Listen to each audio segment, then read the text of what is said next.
Hello everyone. I am Sona, and I am very pleased to welcome you to the first technical session at SIMS 2021.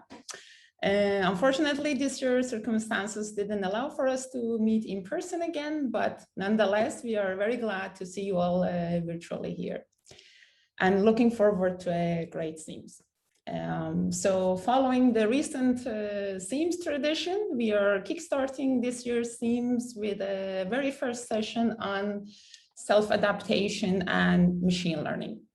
We have 3 interesting papers in this category. Therefore, we'll have 3 back-to-back 5-minute pitches from the presenters. Afterwards, as Ingrid also explained, there will be roughly 35 minutes of discussion that we will open the session to the audience. So questions will be picked up if you write them in chat, or you can also directly interact with the authors and ask questions yourself. So without further ado, I would like to ask our first presenter, Omid Ghaibi from KU Leuven, to present their work with the title On the Impact of Applying Machine Learning in the Decision-Making of Self-Adaptive Systems. Omid, you have 5 minutes. Yeah, thank you, Sona. So I need to share my presentation through the Zoom, right? Yes. Please. Yeah. Okay. Sorry. Okay. Thank you.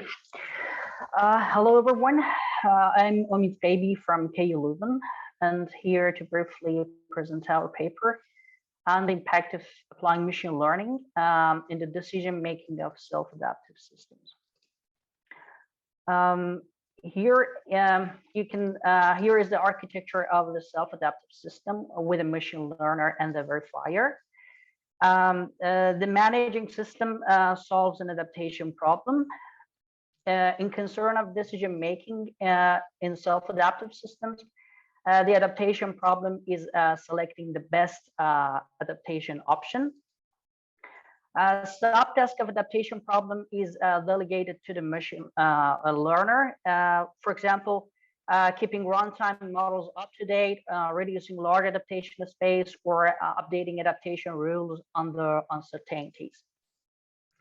And subtask of the problem is delegated to the verifier. To analyze adaptation space to guarantee the adaptation goals. Okay, in this paper, we focus on an instance of the general case that we have explained up to now. For the adaptation problem, the focus is on ensuring an optimization goal for a system. For example, ensuring that the packet loss of an IoT system is minimized. The learning problem is making prediction for a system property using a regressor to support analysis. For example, predicting the packet loss of all the adaptation options to reduce the adaptation space based on a threshold value of allowed for the packet loss.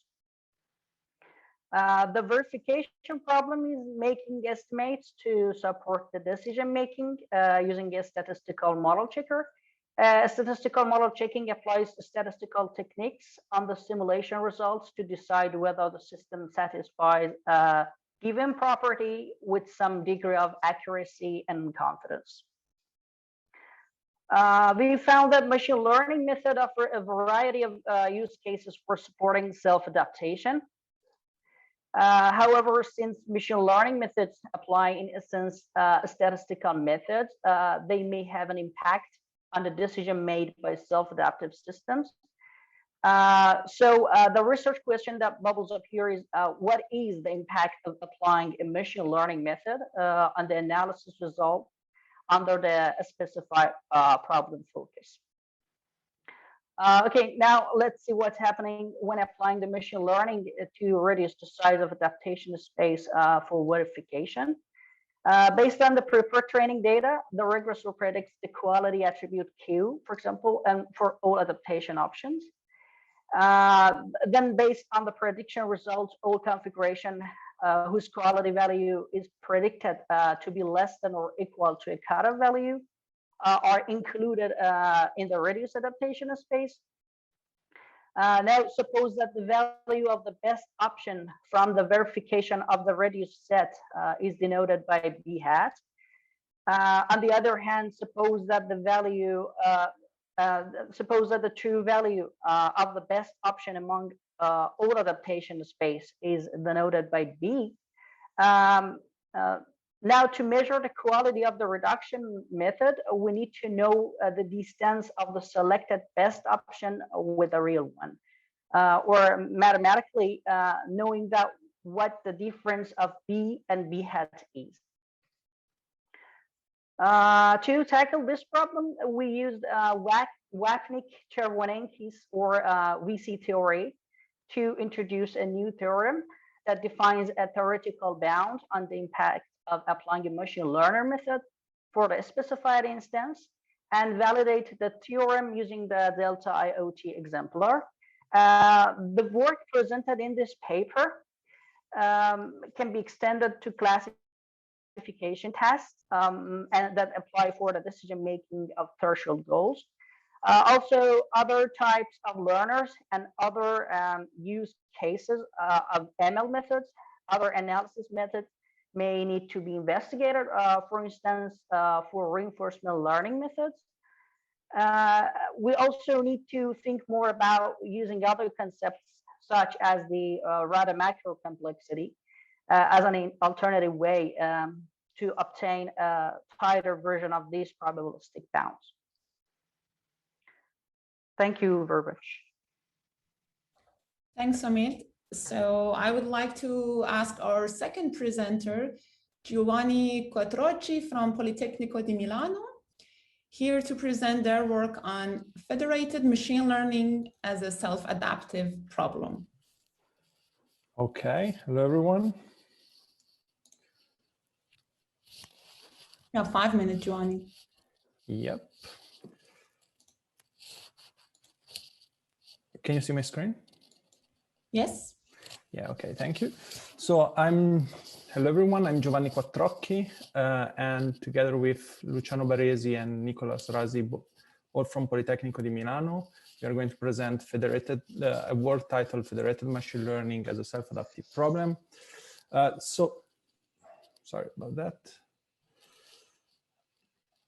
Yeah. So let's start with, let's say, traditional machine learning. So in machine learning, usually clients send data to a centralized server or a cluster of servers. And using this data, the centralized server trains a model. And finally, clients use this model in so-called inference mode. So in traditional machine learning, we have two main problems. The first one is that which are caused by the fact that we have to send user data to the centralized server. So the first problem is a problem of privacy, because clients have to share user data, usually in clear, to a server, and also a problem of network overhead, because all the data produced in the client should be sent to the server. So a few years ago, a new approach called federated machine learning, or FedML, was presented by Google. And this approach tries to, let's say, fix these problems. In this approach, clients do not share user data with the server. Basically, there is a process that is organizing rounds where the training is executed in the client's device. So each client exploits local data, only local data, for training a model. And then these models produced by the clients are shared with the centralized server that aggregates all the models generated by clients in a single global model, which is then updated in a different phase, exactly as the one that I just explained. So the idea is that this way, the user data do not leave the client device, enforcing privacy privacy and reducing network overhead.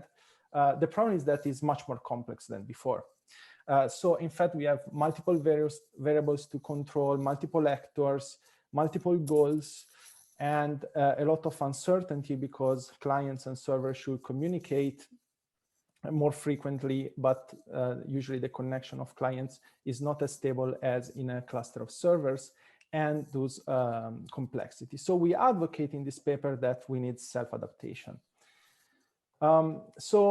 In the paper, we formalize the problem as an optimization problem, where we try to optimize the federated machine learning in different ways. And we also provided a prototype which has a specific goal among all the ones that we could consider, which is minimize the resource consumption given a constraint on the accuracy of the model in a given number of rounds, which are these phases of training. And what we do is to control the number of iterations that each client should perform for training the local model at each round. So this is the, let's say, control variable. And we decide this at the server side. Of course, in the paper, we also talk about the fact that we could have different types of self-adaptation. This is just an example, but you can have self-adaptation in the clients, self-adaptation in the server, and both, of course. And as a planning technique, we use an heuristic, actually two, linear and quadratic interpolation. And we've shown some results which were executed in a, let's say, simulation environment using real-world applications. In this chart, I'm showing an application called Fashionista, which is a well-known benchmark. We set as a goal an accuracy equals to 70% in 10 rounds. And we've shown that by changing the number of iterations or epochs in the federated machine learning terminology at each round, we were able to reach at 10 rounds more or less exactly the goal, which is 70% of the accuracy. And well, of course, the idea is that the less iterations are done by the clients for the training, the less resources are used. So this is the optimization problem that we tackled. So thank you very much. I'm looking forward for the discussion. Thank you, Giovanni. So this brings us to the last pitch of the session by Danny Rains towards better self-adaptive systems by combining MAPE, control theory, and machine learning.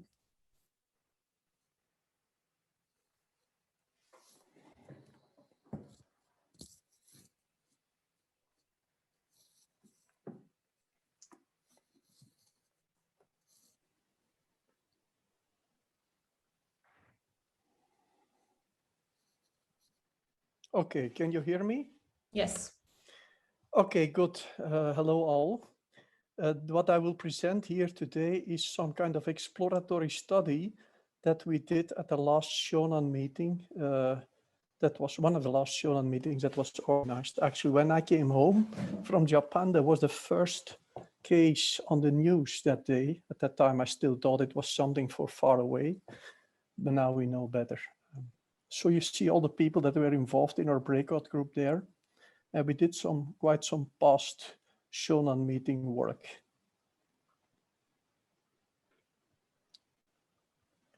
So what this is all about is about combining different adaptation approaches, in particular architecture-based adaptation, what you see there at the top, traditional based on MAPE-K structure, and on the bottom, control-based adaptation, where we use controllers. There is an arrow missing, I see, in the figure. And then we use machine learning to support these things. Now, we looked at what are the strengths and the specifics of both adaptation approaches. For instance, architecture-based adaptation has a good global knowledge over the system or can derive that. It can handle or deal with complex trade-offs among goals, while control-based approaches are very strong in keeping values at particular points, set points, and that under a variety of disturbances. Also, control-based adaptation has an inherent formal basis, which is of course important for guarantees. On the other hand, machine learning, we have seen already many cases where they support different types of problems, both in MAPE-K and control-based solutions. So the question we want to ask here, or whether we asked ourselves here, is how can we now combine these different approaches and that to produce better adaptive systems? And although it might look as an obvious question, if you look at literature, there are actually not so many studies that have looked into a combination of all these three technologies. So what we did at the Shonan meeting is we followed a bottom-up approach, and we defined two problems, and then we tried to solve them by combining and making the best out of the combination of different techniques. So one of the cases we looked at was a cloud-based system, and then we start designing this system under certain assumptions. Here at the bottom, you see the system itself. We modeled that as a three-tier system, and we introduced uncertainties in terms of the load that this system has to deal with for a set of users, and possible interference of the tiers in the cloud based on other tasks that are running concurrently. And on top of this system, now we defined a control layer, and that control layer basically was trying to maintaining the response time in a good way, and that by adapting all kinds of parameters in the tiers, like the threads, the size of buffers, and the like. And on top of that, we defined then a MAPE layer that was further guided by a goal layer, and that goal layer defines very high-level goals, such as service level agreements or constraints on the budget, and so forth. And the MAPE layer, then it looks at the end-to-end response time of the whole system and the current cost, and based on the goals, then it will make adaptations, such as changing virtual machines and containers and so forth. And the MAPE layer makes use of models. You see that on the left and the right. So there is one model that is looking at the load and then over time, and another model is looking at cloud interference also over time. And these models, they are derived using machine learning techniques. So this information is extracted and then turned into models. So we did similar effort for the other case, and then from that we derived some kind of initial consolidated knowledge, being an architectural pattern where you see 4 layers: the system layer at the bottom, the control layer on top of that, and top of that the MAPE layer, and finally the goal layer. And this is all supported by machine learning that produces the necessary models. And what is important here are the interactions between the different layers and the responsibilities that are allocated to the different layers. Now, it is clear this is work in progress, needs to be a lot of work to do. We, in fact, derived here a first initial result from 2 example cases, but a number of issues came up here. In particular, you can ask questions such as, what are the good use cases for combining these technologies? And if we have good cases, how do we allocate responsibilities? A very important aspect will be coordination between the different adaptation techniques. And then also, what would be interesting, what are the use cases for applying machine learning to support MAPE and control theory? And last but not least, how do we provide guarantees if we start to build this kind of complex hybrid architectures?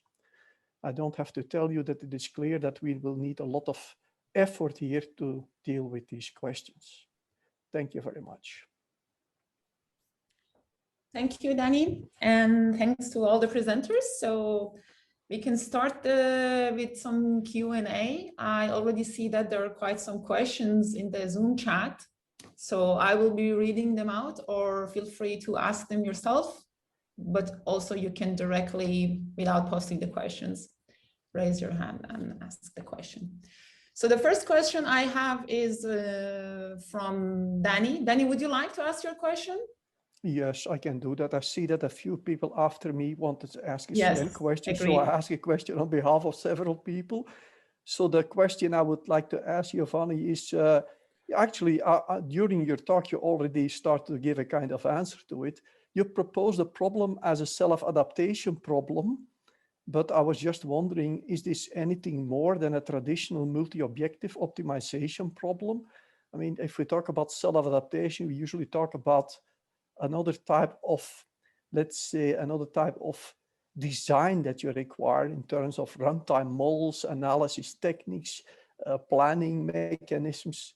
Is this required here, or can we solve this just as a traditional multi-objective optimization problem?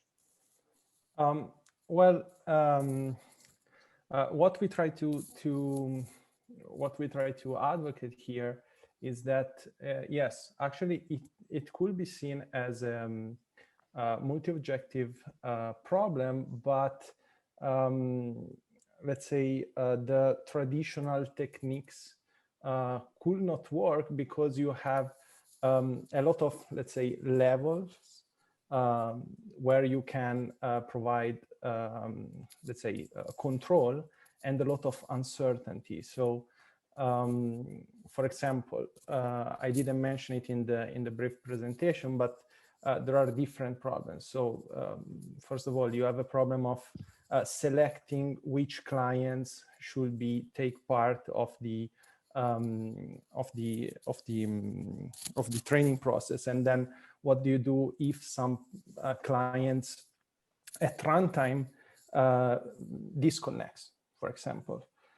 Then onto each client you could consider different, let's say, control actions, because you have to consider the resource allocation, for example, that you could take into account for training, or which, let's say, how you deal with divergency from the accuracy that you want to achieve, and so on. So given the complexity of the problem, we advocate that we need, let's say, a hierarchical self-adaptive approach in order to tackle this kind of problem. Oh, fair enough, thank you. And the next question I have is from Thomas for Omid. Thomas, do you want to ask the question yourself?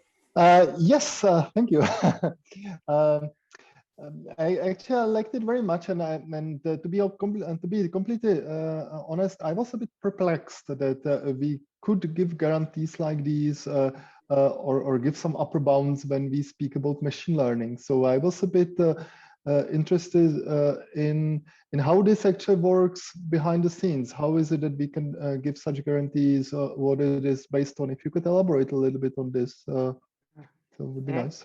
Sure. We are seeing the machine learner, as a statistical method, indeed. So I can share my screen to elaborate a little bit here. Yeah. Can you see the? Yes. Yeah. Yes, we can. Okay. See, yes. Yeah. Here. Yeah. No. First, we suppose that there is a random generator that tries to generate data through unknown distribution. And also we suppose that all the data are generated independent and identically distributed. And then on the other hand, we have a supervisor that try to label these data or predict the value of the generated data. And these X and Y makes our training data. On the other hand, we have a learning machine that tries to fit a function, indeed a selective function through a set of functions that are parameterized by theta, for example. And here you can see the whole of the structure of seeing the machine learner as a statistical method. Okay, and now we want to measure how this selected function by the learning machine is close to the supervisor prediction. So here we have a statistical problem just selecting the function f. And on the other hand, we have some developed theory in the computational learning theory, which is called VC theory, that tries to predict, to find some upper probabilistic upper bound for the difference of the selected function f and the real value y. And there are some more details when we want to combine this theory with a statistical model checking as well. But yeah, that's the general idea of the theory. And what is the key trick behind being able to somehow predict what the learning machine will learn? Because I mean, I look at it from the very crude perspective of someone who like works with neural networks and trains them, and I know that sometimes the neural network just doesn't learn. Sometimes it fails miserably. So where do you derive the guarantees that it will behave somehow in a nice way, so to say? Good question. That's come from the capability of the machine learner, which is called VC dimension. It depends on your machine learner method. For example, neural networks, decision tree, all of these methods have different capability to learn. We have a concept which is called VC dimension that try to measure the capability of the machine learner to learning data. So the VC theory tries to make the upper bound, to explain the upper bound by the capability of the machine learner, the size of the data, and try to connect the capability to the size and try to make the upper bound. But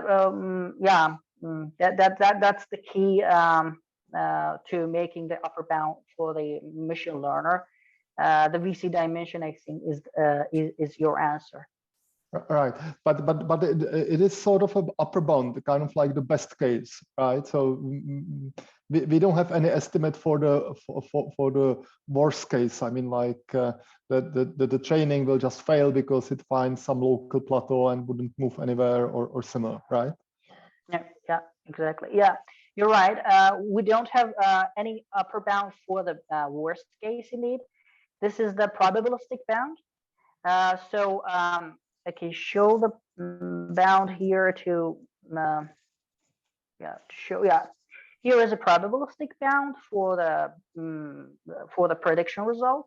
So we don't talk about the worst case scenario or best case scenario here, but we try to define a probabilistic bound over the result and try to guarantee the difference in the sense of the probability. So we are saying that the probability of the difference less than a value that we will define based on the statistical model checking and other things is greater than some other values. It defines all the defines based on the size of the training data and the capability of the machine learner, which is called VC dimension.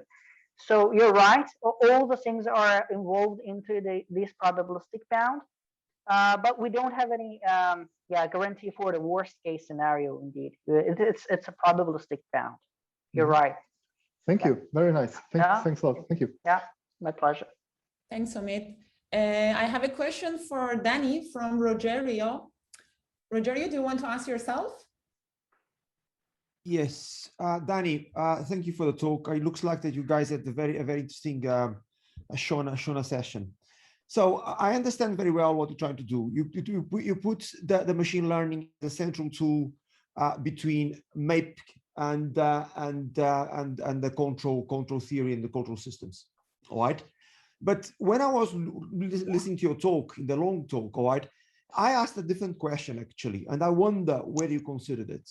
All right. So considering that the control loop provides precision, all right, and machine learning provides accuracy, all right, why don't you use the MAPE loop in order to balance those issues, which you're not able to, because the control theory is not able to deal with accuracy, all right? So he knows precise what he's supposed to provide. Machine learning is not precise, it's accurate, all right? So when you presented a very nice diagram, I noticed that actually there is a role for the MAPE loop there in order to handle these two things, all right? So you never thought about this. What are your thoughts about this, considering the discussions you had in Shona and this paper? I think the simple answer is that we took the following position as a starting point. We said we want to combine MAPE with control theory, and we want to have machine learning supporting MAPE and control theory. We are aware that we were aware and discussed even that issue pretty well, that we can also use machine learning itself as an adaptation strategy, but we decided not to do that in our discussions. We said we look at the viewpoint, we combine these two traditional adaptation paradigms and we support them with machine learning. And then the question is, for what can you use machine learning to support MAPE? Yeah, we have seen all kinds of cases in literature by now. So there are multiple examples available in both paradigms.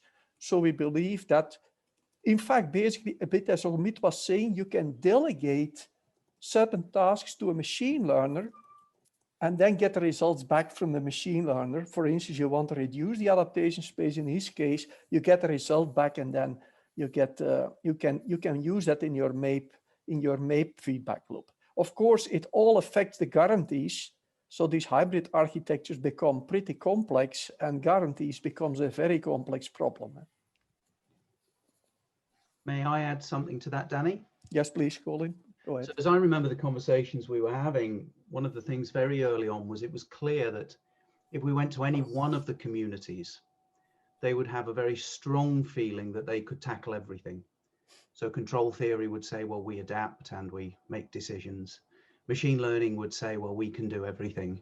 And it wouldn't be too far-fetched, although we're much less likely to say we can do everything. And what we were trying to say is that this is true, but all of the different approaches have particular strengths. And there were things that we discussed at depth that, yes, you could potentially force ML to do everything in there, but actually, would that be the best use of ML in this case? And we were trying to identify how they could be complementary to one another and pick out, as you say, this very insightful note, Rogerio, that you have this idea of accuracy being better in one, precision being better in another technique. And how do we bring those systems together to get the best out of all of them? I have a follow-up question I would like to ask Danny or whoever is interested to answer. I was wondering, what do you think is a better self-adaptive system? Why do we think bringing all of these things together, it sure aggregates to a more complex solution, but does it mean that it can outperform each of those individuals? For example, control theory with the guarantees that now will be loosened up as we go high in that paradigm that you designed. What do you mean by better self-adaptive systems? So now you were your reviewer of our paper. We got that comment also. Of course, it is an obvious question. And actually, as I said in the beginning, it was an exploratory study. We were also a bit intrigued by the fact that we don't see so many people combining these things explicitly. There is some work implicitly, but we believe, as Colin was saying, that by combining these techniques, what we mean with better is, yeah, that the goals of what stakeholders want, of course, would be better achieved, and that we can be more precise, combined with more robust. If we would combine techniques, then that we would not achieve if we would use only one single technique. Yeah. Maybe I could give one example where we might explain that it would be better to have a combination. We might say that, for example, if one was considering a switched mode adaptation, that the rules that naturally come out of MAPE and self-adaptive systems are more understandable by the engineer than maybe the hierarchical control systems that look to tackle the same problem. However, if we were looking for something that was working on the dynamics of physical systems in robotics, and controlling the acceleration of an arm through space, then the models that naturally fit themselves with control theory are much easier to understand than a discrete rule-based system that's trying to do the same thing. So maybe just in terms of being able to explain the models to the user such that we have a safer system because it's better understood, having a combination of these techniques might allow that to happen. Okay, yeah, that's a good point. Okay, so I was going to ask Anna to ask her questions. I think she has questions for Giovanni. Anna, do you want to ask her questions? Giovanni, he already wrote something in the chat, so I'm not sure if I should ask the questions out loud, so he answers for all of us, I guess. Okay, then. Yeah, I can answer. Yeah, so the first two questions are how the weights of the model in the initialization phase are specified, or who gives these weights and how are they given? And later on, how are they aggregated? This refers to the fourth and the fifth slide on the complete full presentation that was uploaded on CrowdR. So maybe we shall start from there. Yeah, no, so as I was saying, this is actually defining the FedML protocol. Let's say we didn't define this part. So at first, the centralized server selects one client randomly and to compute the initial weights for the model. And the aggregation strategy actually depends on the algorithm that you use. There are different options. Let's say we used Fed average, which simply combines the model's weights by using a weighted average, which is the original proposal by Google. And it's a weighted average because the more data the client have, the more relevant its value are in the computation. Thank you. The third question was more on your results side. So your curve shows that the testing data set in red compared with the training data set in blue. I think it was that the testing data set performs better than your training data set. And in my opinion, this is an indicator of overfitting. And I was just curious if you could give us more information on the data set that you were using, and also how the data was split between training and testing. Primarily, I also had a look in your paper. I was searching the threads of validity if this is kind of mentioned somewhere, but I couldn't find it. And I think this is pretty. Yeah, actually for this specific chart, as I said, I need to check in detail. For the datasets, we use the companion dataset that were, let's say, provided with the application. So we used an already existing dataset. Actually, the how you split the dataset in training and evaluation set, it's a decision variable. We consider it constant, but in general, this of course affects the accuracy, and it's something that you have to decide at each round for each client. And there are also, so it's part of the, let's say, decision process. We didn't work on this part. So we use the fixed percentage. I have to check how we selected exactly the data and which methodology we used. And also another decision regarding the data is which weights to communicate with the server. Let's say the default is communicate all, but there are approaches that try to minimize the number of weights to communicate with the server in order to further reduce the network overhead. Mm-hmm. Interesting. Thank you for your answers. Thank you for the questions. I see that Rogerio has a question for Omid. Rogerio, would you like to ask your questions yourself?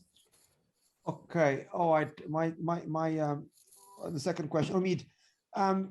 Okay, you provide some guarantees, but one thing wasn't clear from your talk and from the video, it's for you to provide guarantees, you've got to make assumptions. All right. And one thing wasn't clear is what type of assumptions you are making in order to provide those guarantees. For example, do you support model drifting, all right, in your system? Okay, thank you, Rogerio, for the question.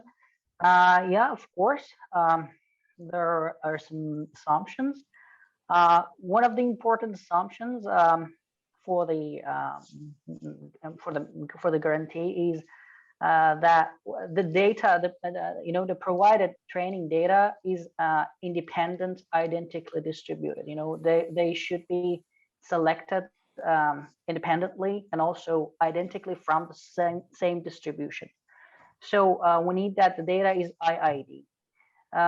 Also, we can see this assumption cannot be true always in all applications, but sometimes it can be compromised because of this dependency. We can get better bound, or also better bound than this that we have provided.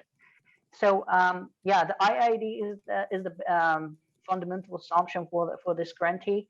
But yeah, as I said, it's not true for the, for example, worst case scenarios, and also sometimes for the model drifting. So yeah, you're right.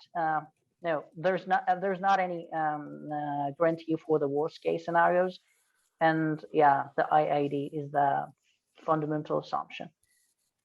Okay, yeah. Thanks very much, Amit. Yeah, thank you. My pleasure. I also have a follow-up question. Maybe that's also a bit related to what Thomas asked also earlier about those upper bounds.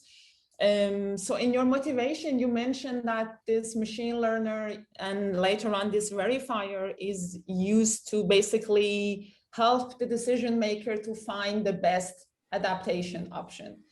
And then I was wondering if, and then later on you mentioned those cutoff points are to be manually decided by the designer for that, that formula. So I was wondering what happens if actually you cut that part out from your adaptation space. Is there like some guarantees to make sure that we wouldn't prune that best option for the price of scalability, so to say? Yeah, that's the reason behind the indeed adaptation space reduction. Yeah, indeed, it's for the scalability. We can reduce, for example, 4,000 options for the verification to, for example, 200 options. That's the reason behind the adaptation space reduction. And also, yeah, the cutoff value is defined by the designer, and also it's involved into the upper bound guarantee.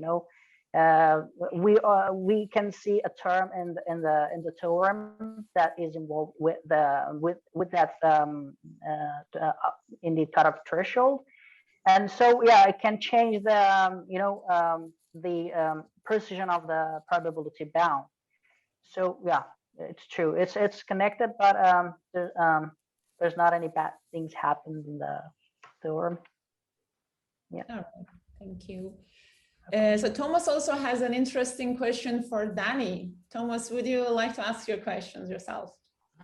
Yeah, thank you. I mean, I'm already going a little bit ahead of myself because this is sort of my pitch for the community debates tomorrow. So then it should be actually quite familiar with that already. I like very much how you put together, I mean, these three branches. I mean, the control systems, the classical rule-based systems, and the machine learning. And I also get it that we typically think about machine learning as something which is like supposed to support self-adaptation. Either we see it as Colin explained it a bit more, or at least I mean, this is the way I understood from Colin, that we look at it more as kind of like multi-domain modeling. So we do cyber or the cyber physical or the physical systems with control theory and discrete systems with the rules and the systems which are supposed to be trainable with machine learning. we can also think about it like, okay, this is the analysis part that goes to the MAPE-K, the machine learning. But I'm thinking about how we could like reverse it and basically say, this is how the self-adaptation supports machine learning, or how the self-adaptation is or how to do the self-adaptation so that the system can actually learn better or enough. So do you have any insight on this? I mean, how to basically reverse it and ask, how do we support learning with self-adaptation? Thank you, Thomas. I cannot talk or say anything based on the discussions we had at Shonan, because it was not really the topic of our discussions, but I can give you, of course, some opinion.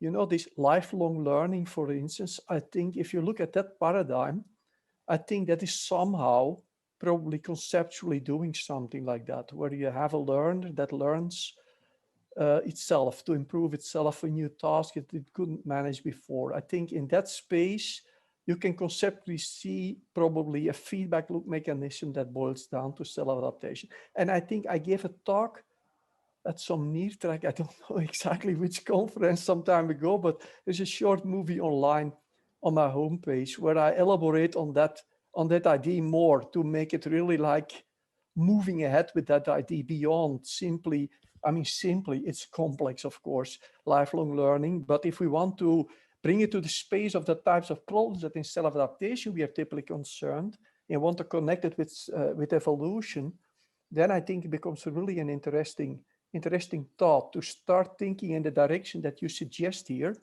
where self-adaptation and learning are not like, they're like peers, you know, they work like peers together to solve the problems rather than hierarchically where machine learning is supporting adaptation. They become really like joint mechanisms that I absolutely agree, and I believe this is like crucial for us as the community, because I was checking, for instance, the call from the Horizon Europe. I mean, the new calls that are coming.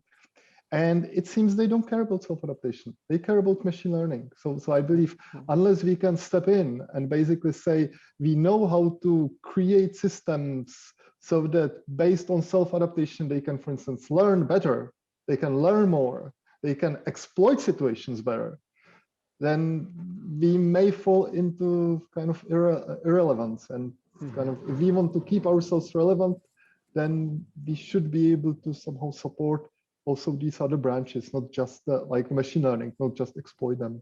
Right. Oh. I wonder if there is something about the fact that the interesting things happen at the interfaces between spaces. Most spaces are pretty uninteresting when we're talking about self-adaptation and machine learning. It's about finding those boundaries. So I wonder if there's something, I don't know what your thoughts are on this, Danny, about the fact that you could, data gathering, actually the instrumentation, as you approach key points, could do something to gather information that helps in that regard, to find better the rules and the boundaries at those spaces. I think this is an excellent idea, and it's an excellent point. Like, and I would even extend it. I would say not just gather more. I would say even like stay in the situation or like explore it. I mean, walk around when you are in the situation, so you can gather more data. It's like a Mars probe. When you get there, you collect and you try and you experiment. Yeah. Yeah. So kind of an active reinforcement learning approach with self-adaptation in space. Yeah, exactly. That's kind of things that we think here. Yeah. Beautiful. Thank you. Rogerio, I see you've raised your hand. Would you like to ask your question?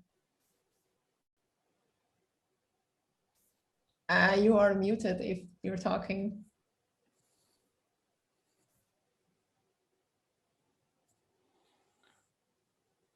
Okay, we don't hear you. Okay, I got it. It's too many screens. Okay, yeah. Okay, so what this is a talk I gave long time ago, about 10 years ago, in the AI community. All right, and very clearly remind me the work by Giovanni, actually. in which actually, when I presented what you're doing in self-adaptation, this is AI community, all right? They said, you've got a solution for us. Because what they wanted at the time is managing these classifiers, essentially.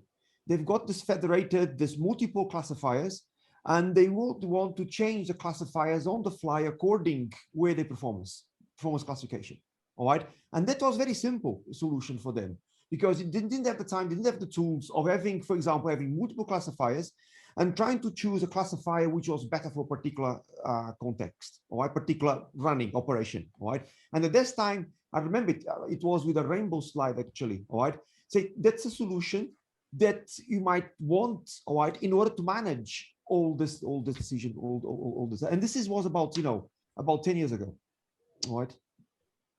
Just a comment, which my last experience. But there is, I spoke in rainbow, Sony. There is a question by Owen going on there. Yes, thank you. I was going to ask Owen if he would like to ask his question as the closing question of this session. Yeah, sure. I almost forgot what my question was. So actually, this question is actually for all three authors. And as the Q&A has been going on, I think some of them may be partly answered. What I was trying to say was, in my mind, I see different grades, different kinds of machine learning. I know that oftentimes that gets kind of lumped in as if it's one kind of technique, but there's different gradients, right? The one I'm I guess most thinking about these days is the deep neural net. And what I'm wondering about is which of these, if you think of this as a spectrum, rephrasing what I typed, how applicable do you think your research is on that spectrum, right? And there's an underlying issue here, which is that I'll just articulate it. With deep neural net, it's impossible to know what that thing is doing. So how are you able to then use that to adapt and know that you're adapting the target system appropriately? That's really the challenge I'm trying to get. So if you tell me that yours will apply to DNN, that's the question I'm going to ask next. Thank you. Thank you. Well, my answer is quite simple, because we don't use machine learning for adaptation, but we use adaptation for machine learning. So it doesn't apply, let's say. Would the other two authors like also to make a comment? Look, I think, Omid, please go ahead. Oh, sorry. In our paper, we didn't limit it to the deep learning methods. We are seeing the machine learner as a statistical method, so it's not dependent on the type of the machine learner. Indeed, it's all regressor, for example, can work. This theorem can work for all regression methods in machine learning, so it can be deep learner or not. And also, as I know, there is important things in the machine learning about the interpretability of the method. Yeah, you're right about the deep learning, but as I know, there are some progress to the interpretability of the deep learning methods as well in the machine learning area. So yeah, I see your points, but yeah, from outside, there's not any limitation for the deep learning methods or other methods. It's just a statistical bound. Yeah, that's my answer. And actually, I can add here that, as I tried to say in our work that we did at Shonan, we looked at machine learning as a supportive component for adaptation. We didn't say anything about what it should support. Actually, in the examples, it was building up models of uncertain phenomena. That's what we used machine learning for. And we acknowledge that, of course, by introducing these kind of machine learning modules, we introduce another degree of uncertainty. We are tackling uncertainties, but there is new uncertainty because these machine learning models, yeah, they are prone to errors. And as Omid was saying, there is luckily already some theory that puts you some level of bounds on what you can expect if you apply particular methods. And I know Radu, for instance, has done work on this in the past. There are people really doing research on that, and you, Owen, may also know there are people really looking into guarantees and machine learning. If we can use machine learning techniques, what guarantees we can provide, because it will be a crucial aspect, at least from academics. Practitioners might just move on and apply it, and we'll see that they de facto do what they want.